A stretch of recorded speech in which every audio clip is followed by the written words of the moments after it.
इससे पूर्व हमने 2 लेक्चरों में जो भारत के भौतिक विभाग के अंतर्गत प्रथम भौतिक विभाग उत्तर का पर्वतीय प्रदेश या हिमालय पर्वतीय प्रदेश का अध्ययन किया। आज हम भौतिक विभाग के अंतर्गत बी पॉइंट यानी दूसरा जो भाग है उसका अध्ययन करेंगे, प्रायद्वीपीय पठार। जो हमने पहले भी मैप के द्वारा समझा था कि भारत के जो मानचित्र है उस पर प्रायद्वीपीय पठार की स्थिति कहाँ पर है। अगर हम आज भी देखें, जो हमारा नंबर 3 पर बिंदुओं वाला भाग है, ये हमारा प्रायद्वीपीय पठार को प्रदर्शित करता है। तो भारत के मानचित्र पर अगर हम देखें, जो हमारा बिंदुओं वाला ये जो भाग है जितना भी, ये हमारा प्रायद्वीपीय पठार के अंतर्गत आता है। आज इसी प्रायद्वीपीय पठार का हम विस्तृत अध्ययन करेंगे, जो भारत का एक भौतिक विभाग है।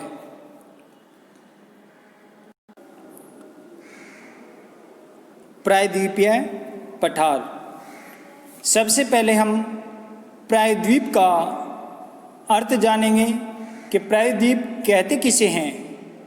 जैसे कि हमने पिछली कक्षाओं में भी पढ़ा है, प्रायद्वीप जो है हमारा स्थल का जो भाग 3 और समुद्रों से घिरा रहता है उसे हम प्रायद्वीप कहते हैं।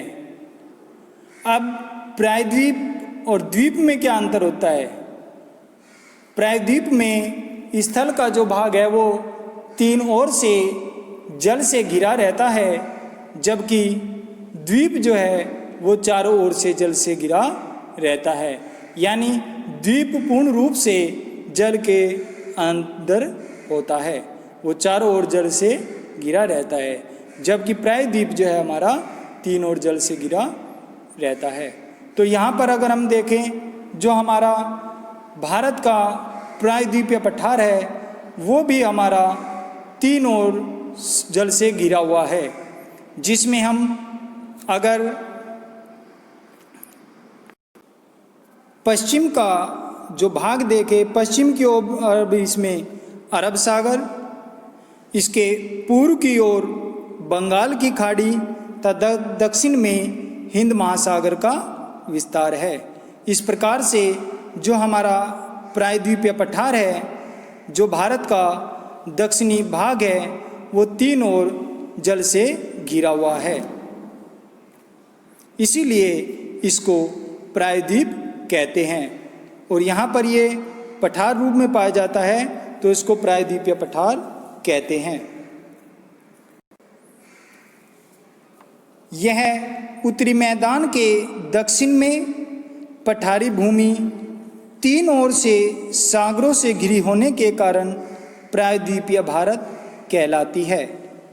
यह एक त्रिभुजाकार क्षेत्र है जिसका आधार उत्तर में एवं शीर्ष दक्षिण में स्थित है। यानी इस प्रायद्वीपीय पठार का जो आधार है वो उत्तर में उत्तरी मैदान से लगा हुआ है तथा जो उसका शीर्ष है वो दक्षिण में हिंद महासागर की ओर है। इस भूखंड का विस्तार दक्षिण पूर्वी राजस्थान, मध्य प्रदेश, पश्चिमी आंध्र प्रदेश, ओडिशा, दक्षिणी बिहार, महाराष्ट्र, कर्नाटक एवं केरल, तमिलनाडु, झारखंड, गुजरात राज्यों के अधिकांश भाग पर फैला है।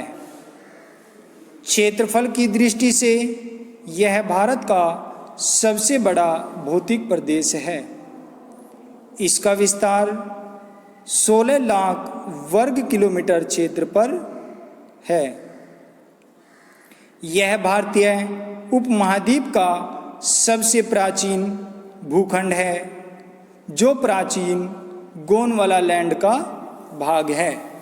अब जो हमारा प्रायद्वीपीय पठार है, इसमें हमने जब लास्ट में देखा कि इसमें कहा गया है कि जो प्रायद्वीपीय पठार है वो हमारा प्राचीन गोंडवाना लैंड का भाग है।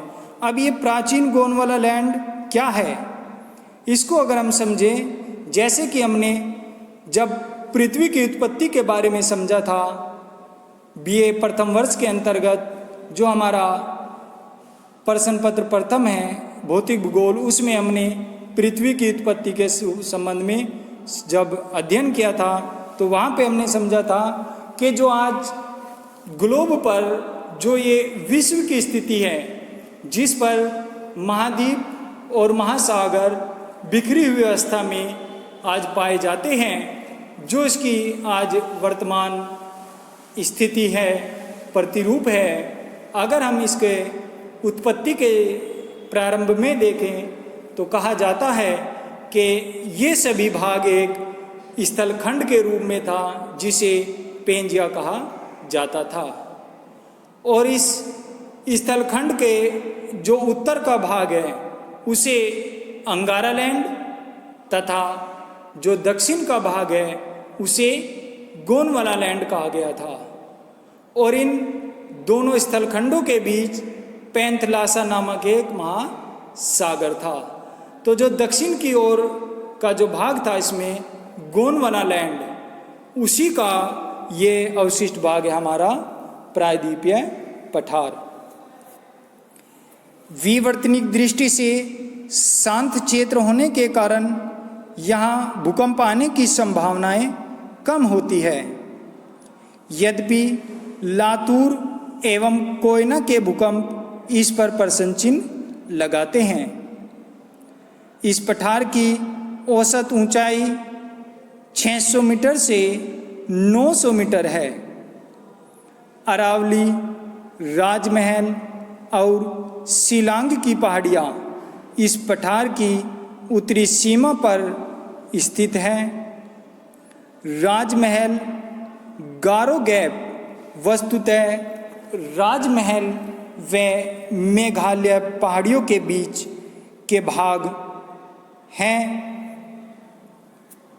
जलोढ़ निक्षेपों द्वारा ढके जाने से निर्मित हुए हैं।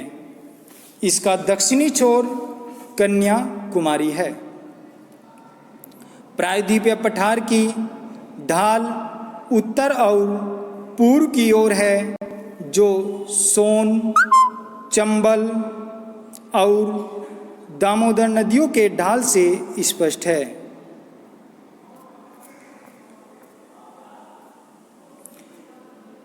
विंध्यन श्रेणी तथा 21 डिग्री की उत्तरी अक्षांश तथा 24 डिग्री की उत्तरी अक्षांश के मध्य स्थित नर्मदा एवं ताप्ती नदियों की भ्रंश घाटियाँ प्रायद्वीपीय पठार को दो असमान भागों में बांटती हैं। दक्षिण भाग में इसकी ढाल पश्चिम से पूर्व की ओर है।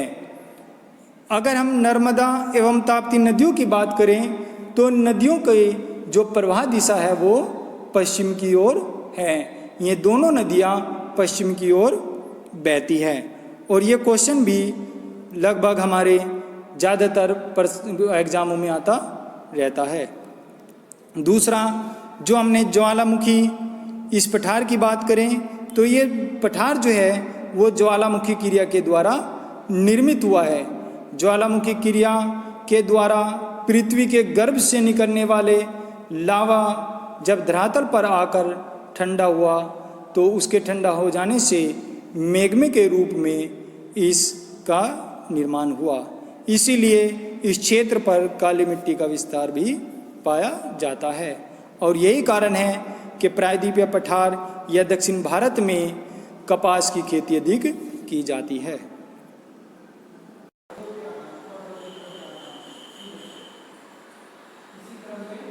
प्रायद्वीपीय पठार के भौतिक विभाग।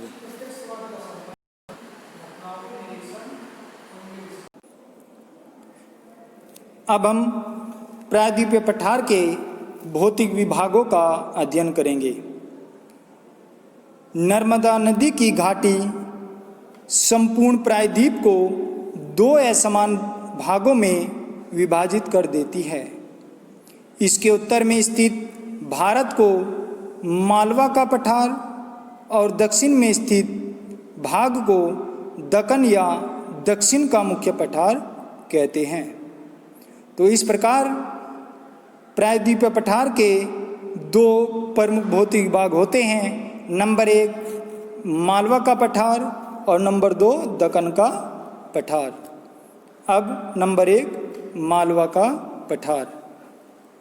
यह पठार स्थान स्थान पर नदियों के प्रवाह के कारण कटफट गया है।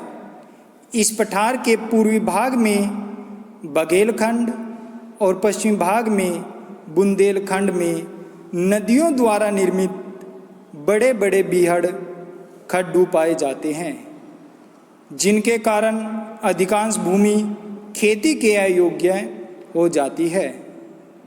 शेष भाग में भूमि काफ़ी समतल और उपजाऊ है। इसके दक्षिण में विंध्याचल एवं सतपुड़ा पहाड़ियों का क्रम पूर्व में गंगा डेल्टा तक विस्तृत है। इसके पश्चिम भाग में अत्यंत प्राचीन अपघर्षित अरावली पहाड़ियों का क्रम उत्तर में दिल्ली तक विस्तृत है। और अरावली पहाड़ी जो है विश्व की सबसे प्राचीन जो पहाड़ी है वो हमारी अरावली पहाड़ी है, जो एक अवशिष्ट पर्वत के रूप में विद्यमान है। इस पठार का ढाल गंगा की घाटी की ओर है। पठार का धरातल सामान्यतः लहरदार है, जिसमें कहीं कहीं साधारण ऊंची पहाड़ियां स्थित हैं। अब इस पठार के अंतर्गत हम जो छोटी छोटी पहाड़ी और पर्वतों का अध्ययन करेंगे। जैसे फर्स्ट पे आता है हमारा विंध्याचल पर्वत। ये सभी हमारे मालवा पठार के अंतर्गत ही आएंगे। विंध्याचल पर्वत, यह श्रेणी नर्मदा नदी के उत्तर में गुजरात से प्रारंभ होकर मध्य प्रदेश, बुंदेलखंड और दक्षिणी उत्तर प्रदेश में होती हुई बिहार के सासाराम तक लगभग 1000 किलोमीटर की लंबाई में विस्तृत है। अब इसमें नर्मदा नदी के उत्तर में क्यों इस श्रेणी को कहा गया है?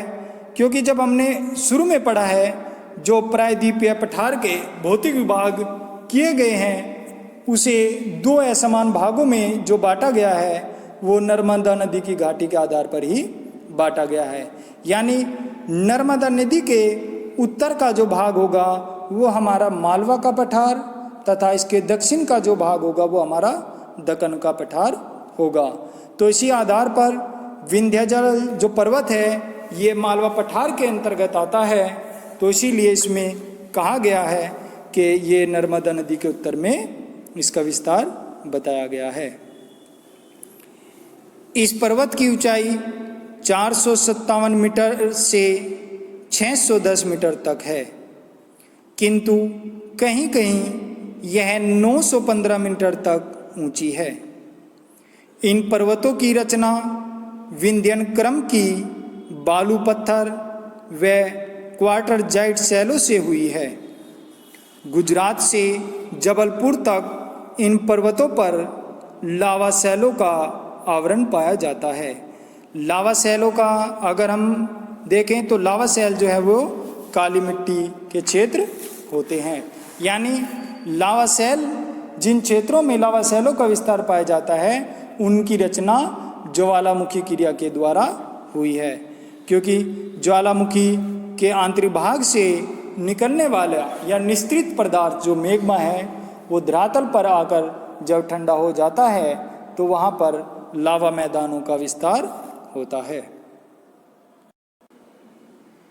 मालवा पठार के अंतर्गत सेकंड श्रेणी है हमारी सतपुड़ा श्रेणी।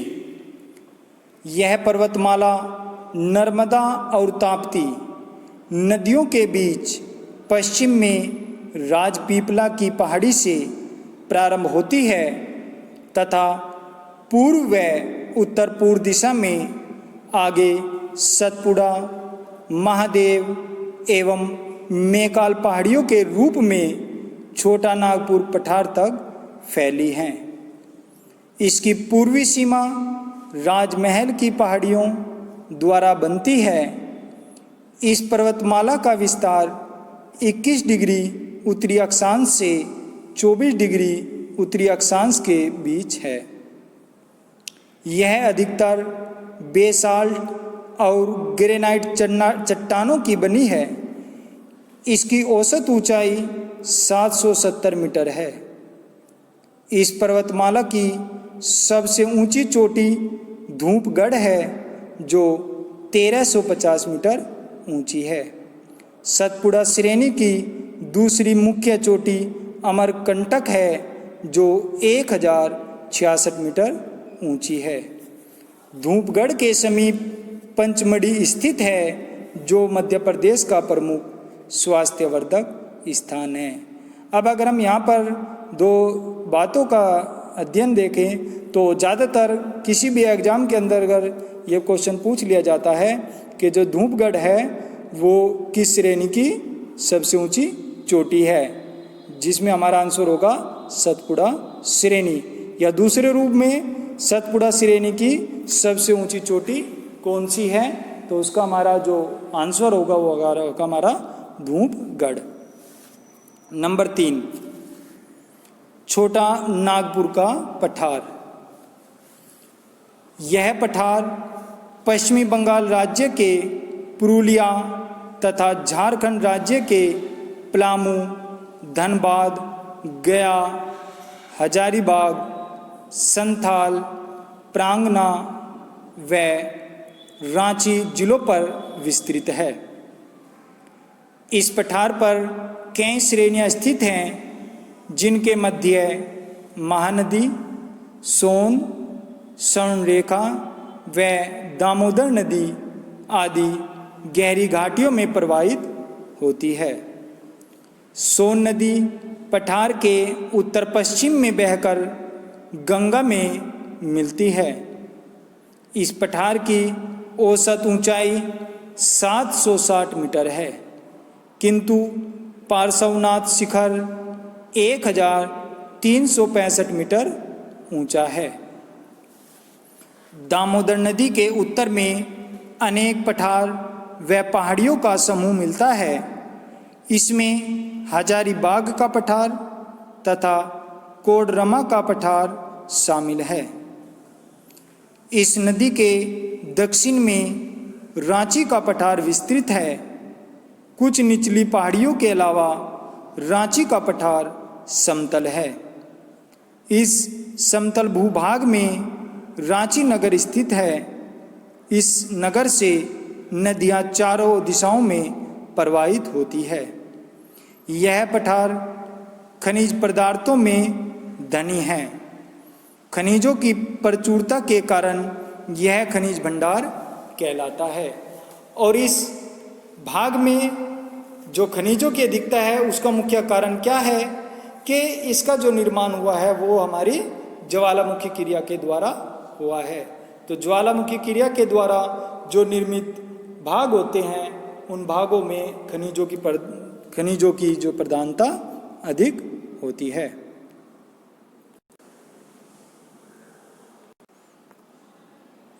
अरावली श्रेणी। यह श्रेणी पालनपुर यानी गुजरात का जो पालनपुर है वहाँ से राजस्थान होकर दिल्ली तक लगभग 800 किलोमीटर लंबाई में विस्तृत है। जैसे कि हमने शुरू में भी आपको बताया था कि जो विश्व की सबसे पुरानी पर्वत श्रेणी है वो हमारी अरावली श्रेणी है और ये एक अवशिष्ट पर्वत के रूप में विद्यमान है। शुरू में ये एक वलित पर्वत था, लेकिन समय के साथ साथ इसके अपर्दन होने के कारण आज यह एक अवशिष्ट भाग के रूप में बचा हुआ है। इसीलिए अरावली श्रेणी को अवशिष्ट पर्वत भी कहते हैं। इस श्रेणी की सबसे ऊंची जो चोटी है वो गुरु शिखर है, जिसकी ऊंचाई 1722 मीटर है। यह माउंट आबू की पहाड़ियों में स्थित है। पूरा कैम्ब्रियन युग में यह एक विशाल मोड़दार पर्वत श्रृंखला थी जो हिमालय से लक्षद्वीप तक विस्तृत थी, किंतु दीर्घकाल तक अपरदन होने के कारण अब ये अवशिष्ट पहाड़ियों के रूप में शेष है। यह एक अवशिष्ट पर्वत के रूप में विद्यमान है। उदयपुर के उत्तर पश्चिम में ये पहाड़ियाँ जरगा पहाड़ियाँ, जिसकी ऊंचाई 1431 मीटर, टोडगढ़ के निकट मारवाड़ की पहाड़ियाँ, अलवर के निकट हर्षनाथ पहाड़ियाँ तथा धुर उत्तर में दिल्ली रिज के नाम से विख्यात है। यह पर्वत श्रेणी जल विभाजक के रूप में काम करती है।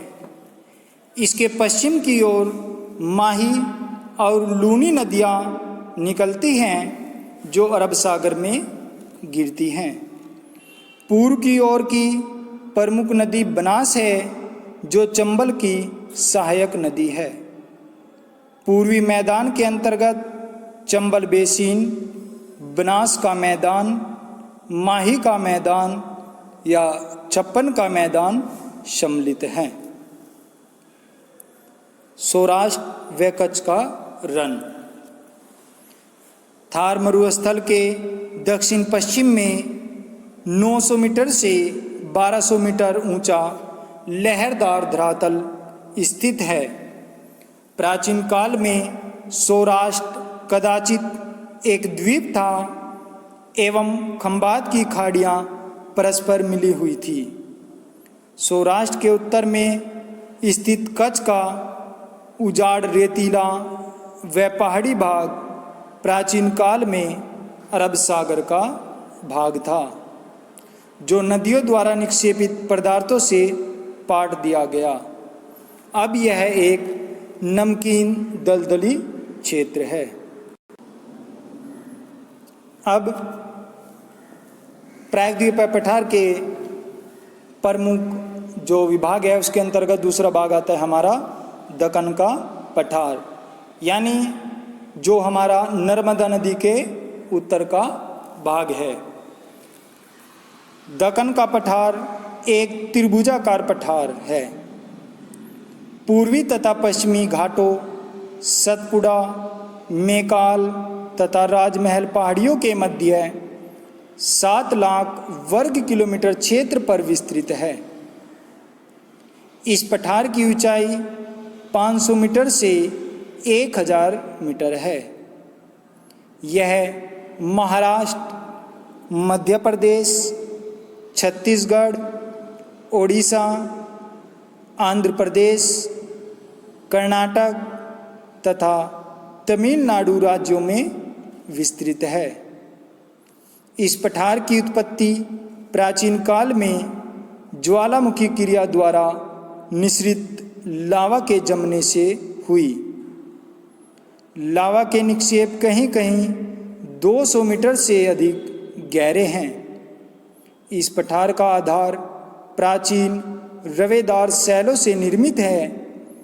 इसमें जीवाश्म रहित ग्रेनाइट, नीस, बेसाल्ट, चूना पत्थर तथा क्वार्टज शैल मिलती है।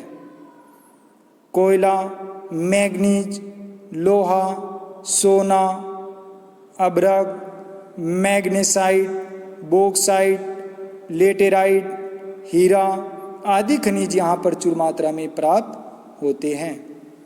लोहांश युक्त काली मिट्टी कपास व गन्ने की उपज के लिए बहुत उपयोगी है। अतः भारत का 98% कोयला एवं अधिकांश कपास उत्पादक क्षेत्र इसी भाग में स्थित है। इस पठार का सामान्य ढाल पश्चिम से पूर्व को है। इसकी पश्चिमी सीमा पर पश्चिमी घाट एवं पूर्वी सीमा पर पूर्वी घाट की पहाड़ियाँ स्थित हैं। पश्चिमी घाट ये सहस्त्री पर्वत भी कहलाते हैं। इनका विस्तार समुद्र तट के समांतर महाराष्ट्र में ताप्ती की घाटी से दक्षिण में कुमारी अंतरीप तक लगभग 1600 किलोमीटर लंबाई में है। इनका सागरोन्मुख ढाल बहुत तीव्र एवं पूर्व की ओर मंद है। अरब सागर की ओर खड़ी दीवार जैसा तीव्र ढाल व्यापक निमज्जन क्रिया का प्रतीक है। यह घाट उत्तर में 50 किलोमीटर से लेकर दक्षिण में 80 किलोमीटर तक चौड़े हैं। इनकी औसत ऊंचाई 1000 मीटर है। इसकी सर्वोच्च शिखर दोदा बेटा 2630 मीटर ऊंची है। अनाच्छादनकारी क्रियाओं से घाटों की आकृति सोपनाकार हो गई है। थाल घाट 583 मीटर एवं भोर घाट 830 मीटर दर्रों में होकर रेल मार्ग बनाए गए हैं। यहाँ से भीमा, गोदावरी व कृष्णा नदियाँ पूर्व की ओर एवं ताप्ती नदी पश्चिम की ओर प्रवाहित होती है। ताप्ती और गोदावरी नदियों के मध्य सतमाला श्रेणी तथा भीमा व कृष्णा नदियों के मध्य महादेव श्रेणी विस्तृत है। कृष्णा नदी के उद्गम के निकट महाबलेश्वर 1450 मीटर एक सुरम्य पर्वतीय स्थान है। कर्नाटक में कावेरी नदी पर शिवसमुद्रम प्रपात, बेलगांव जिले में गोकक नदी पर गोकक प्रपात, उत्तरी कनारा में श्रावती नदी पर गरसोप्पा प्रपात आदि विद्युत उत्पादन के लिए विशेष उपयोगी हैं। अब अंतिम है इसके अंतर्गत हमारा पूर्वी घाट। प्रायद्वीप के पूर्वी तट के समांतर महानदी घाटी के दक्षिण में नीलगिरी एक तक लगभग 800 किलोमीटर लंबाई में इनका विस्तार है। उत्तर में ये घाट ओडिशा में 200 किलोमीटर चौड़े, किंतु दक्षिण में ये केवल 100 किलोमीटर चौड़े हैं। ये घाट पश्चिमी घाट की भांति श्रृंखलाबद्ध तथा अधिक ऊंचे नहीं हैं। इनकी औसत ऊंचाई 760 मीटर है। पूर्वी घाट को काटकर महानदी गोदावरी, कृष्णा, कावेरी आदि नदियों ने विस्तृत तथा उपजाऊ डेल्टा बनाए हैं। पूर्वी घाट की सबसे ऊंची चोटी महेंद्रगिरी 150 मीटर ऊंची है। अरावली की भांति पूर्वी घाट भी अवशिष्ट प्राचीन वलित पहाड़ियाँ हैं। नीलगिरी पहाड़ी पूर्वी एवं पश्चिमी घाट को मिलाती है। अब हम मैप के द्वारा प्रायद्वीपीय भाग का जो भौतिक विभाग है उनको हम एक नज़र में देखेंगे। अब जो हमने प्रायद्वीपीय पठार के भौतिक विभागों का अध्ययन किया है, अगर उस साइड हम देखें कि हमारी जो विंध्याचल पर्वत श्रेणी और सतपुड़ा जो श्रेणी है, ये हमारी प्रायद्वीपीय पठार के जो हमारे मालवा पठार है और दक्षिण की ओर दक्कन का पठार है उसके लगभग ये मध्य में आती है। ये भी लगभग इसको दो बराबर भागों में दो असमान भागों में विभाजित करती है। और इसी क्रम में जो हमने अभी पढ़ा था कि अरावली जो है हमारी, अरावली श्रेणी हमारी इस साइड उत्तर पूर्व पश्चिम की ओर अवस्थित है। और इसी क्रम में जो हमारा नीलगिरी की पहाड़ियाँ हैं, अन्नामलाई हैं, अनाईमुदी है, वे हमारी यहाँ पर स्थित है। और अंत में जो हमने पूर्वी घाट और पश्चिमी घाट का अध्ययन किया था वो हमारा इन भागों से लगता हुआ है। अब यहाँ पर ध्यान रहे, ये हमारे पूर्वी घाट और पश्चिमी घाट हैं। और इससे बाद जब हम नंबर 4 पॉइंट का अध्ययन करेंगे, प्राय तटीय जो भाग हैं भारत के, उसके अंतर्गत हमारे पूर्वी तटीय भाग और पश्चिमी तटीय भाग का अध्ययन करेंगे। तो पूर्वी तटीय भाग और पश्चिमी तटीय भाग जो हमारे पूर्वी घाट और पश्चिमी घाट से लगे हुए भाग हैं, लेकिन ये प्रायद्वीपीय पठार के भौतिक भाग के अंतर्गत आते हैं।